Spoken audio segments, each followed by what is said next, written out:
All right. Thank you so much for joining me. It's good to be back with you. So we are in the era of big swings, of fighting, of figuring out how to break through and get some attention in this media environment. You did exactly that again. What were you hoping to accomplish by your 12-hour sit-in on the steps of the U.S. Capitol? Well, again, it's trying to have a conversation with people and let them know, number one, I've heard you do things different, take risks, try things. And so this was something very unorthodox in the Senate and the House with Hakeem Jeffries, but really was to have a conversation, again, center stories of people who are going to be deeply affected. And some of the most compelling speakers yesterday were like the incredible little lobbyists who were some of the heroes in the 2017 fight for the Affordable Care Act. But to see these parents sharing their stories about their children who were there, beautiful, challenged with disabilities, but living sort of vibrant lives because of Medicaid. It's a great thing to be able to show that. We had people come and talk about the impact it's going to have on food programs and some of the people that are doing the work to feed the hungry. So elevating those voices was the second thing we were trying to do. And then activating people. It comes down to how many of us are willing to do something out of the norm in our own lives. Abnormal times demand abnormal actions. And really it was just a call to action, get more people involved. Talk to us about where things stand right now in terms of Republicans' efforts to dismantle Medicaid. Where does it stand? Where is the bill as it stands right now? The budget as it stands right now? So this is the drama right now. We have coming back from a 2-week break, this work period. The Speaker of the House has said, I want to get this done in this work period. And that means between now and Memorial Day, they're going to try to push this bill through.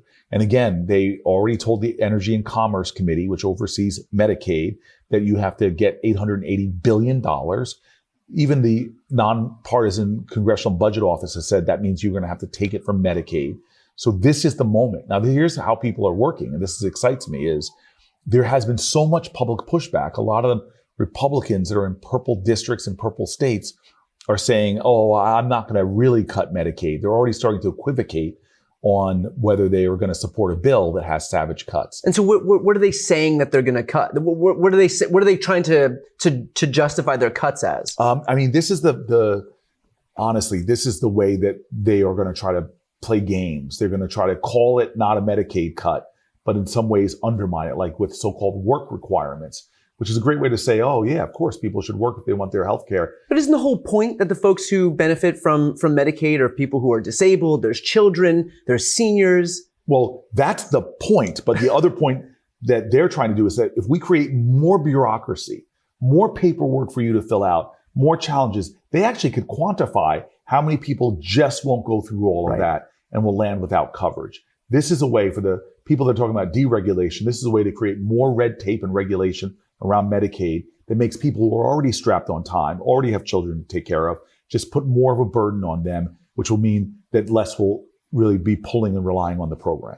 And so what do they expect? What do you expect will be the consequence if Republicans are able to be successful with what they're looking to do right now? So we want to make it clear, the Republicans who vote on this are endangering their positions. Simple as that. We want them to fear the people more than they fear the president. We want them to be more afraid to undermine their hospitals in their districts, undermine the care for the people in their districts, undermine healthcare, because Medicaid is connected in so many ways to the delivery of healthcare. We want them to be more worried about that than they are about the consequences for going against the president.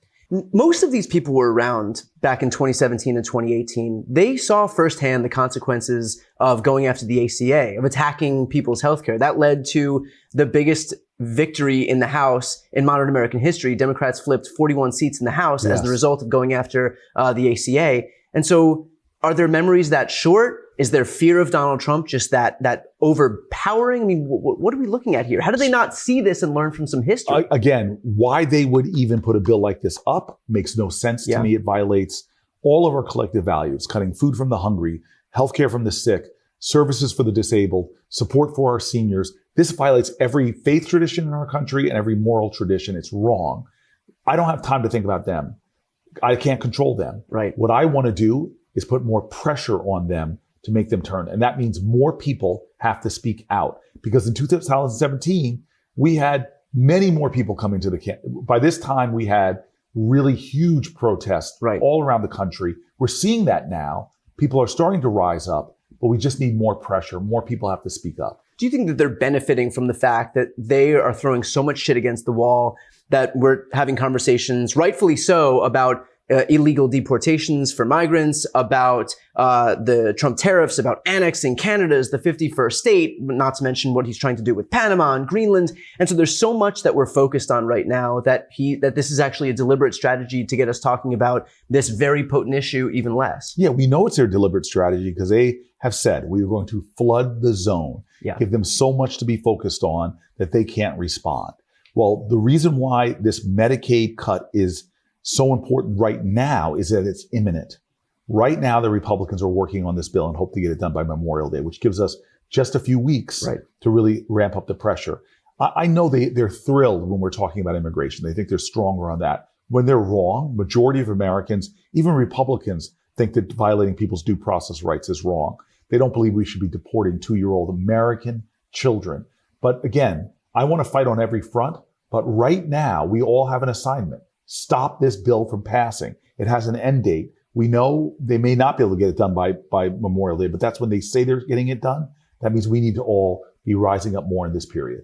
You know, the most insidious part of this all for me is that there are a few different earned benefits programs and entitlement programs that they had the option to go after. They obviously didn't touch Medicare, but they chose to hit Medicaid. And that's a program that deals with the disabled and sick as opposed to Medicare, which is the elderly, which are a more powerful voting bloc in this country. And so they knew that their goal here was to just strip healthcare away from people, but they tried to selectively and deliberately choose the group that had the least amount of political power in this, the people who had the smallest amount of voice, political voice, so to speak. And I think that among, all the other disgusting stuff that they've been doing, that part kind of hit me the most because, we know their underlying goal. It is how can we strip people's access to healthcare away, while still preserving our ability to hold on to power. And this is the group that they landed on because they are too vulnerable, too marginalized to be able to effectively, or what Republicans think, to effectively mount some opposition. Right. Well, this is the tactic we see over and over again. Let's spend hundreds of millions of dollars focusing on trans children. That was one of their main expenditures in their last election. Yeah. Why? To whip up attention over here to try to distract people from what their real intention was. To do the Trump tax cuts over again, that overwhelming over 80% of it went to the top 1% of Americans. And so this is what we have to all protect ourselves against. I don't care if you're a Republican or Democrat, is from a president like this that wants to try to whip up race to distract you from the issues in your pocketbook, to whip up any marginalized group, right? Be they immigrants, be they trans kids, you name it. They're going to try to distract with marginalized groups because they think you won't care and that you won't focus on the fact that they're picking your pocket right now in order to give tax cuts to the wealthiest. What was the most impactful speech or moment you've heard, whether it was on the steps of the U.S. Capitol or just from constituents you've spoken with, that just kind of serves as a really effective microcosm in terms of what's at stake if Republicans are successful in cutting $880 billion from Medicaid? So I think the thing that scares me the most, individual stories are so powerful, so compelling. I want more people to tell their stories and how they're impacted. But look, when I talk to my hospitals, entire hospitals are saying that because we're living on the margins already, we barely have enough to keep this hospital going. You take out Medicaid, and the whole system could crumble. And so we know already that there are rural hospitals and urban hospitals that are saying we might not be able to continue operations, or at least if we do, have to curtail our services dramatically. So that's a system that will affect not the individuals alone, but really people that work there, people that deliver care there, and the thousands of people that rely on that hospital. So these are the stories that are chilling to me to see how big of an impact this is going to have. And so now for folks who are watching this right now, who are wondering what we all can do to have the biggest impact here as this fight is going to rage on for the next couple weeks before we actually have a budget that either passes or fails, what would you say to those people? I would say join protests. There's going to be a lot of things going on. I would say share content like this, conversations, educate more people, find ways to speak out that you haven't been. I rightfully, in the first months of this administration, had people demanding from me to do things different, speak out differently, take risks. Well, I'm now turning that back on you. We're trying to live to that leadership, but we need you to live to that leadership as well. What can you do? Even if it's just an hour more a week, a few hours on the weekend, find something you can do different. That's great advice. And last question here.